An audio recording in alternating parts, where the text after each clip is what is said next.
Hello বন্ধুরা, I am Rimpa and welcome to my new mini blog.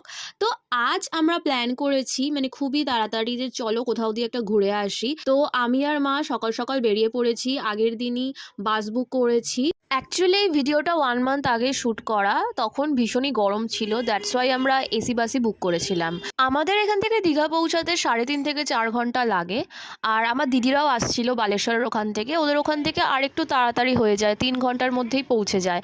তো তারপর আমরা পৌঁছে গেলাম, পৌঁছে গিয়ে একটা টোটো বুক করে, আমাদের আগের থেকেই বুক করা ছিল হোটেল, তো পৌঁছে গেলাম। এই যে হচ্ছে হোটেলের রুমটা ভালোই ছিল, আমরা দীঘাতে আসলে এই রুমটাই বুক করি। তো এই দেখে নাও, রুমটা ভীষণই ভালো ছিল, সাথে একটা ব্যালকানিও ছিল। আর যেহেতু এসি রুম ছিল তো ব্যালকানিতে আমরা বেরোইও নি, বসিও নি, যেহেতু ভীষণ গরম ছিল। বেশিরভাগ সময়টা রুমের মধ্যেই কাটিয়েছি আমরা। নেক্সট ভিডিওতে তোমাদের দেখাবো যে আমরা আর কোথায় কোথায় গেলাম, কি কি এক্সপ্লোর করলাম অ্যান্ড আরও কি কি করলাম।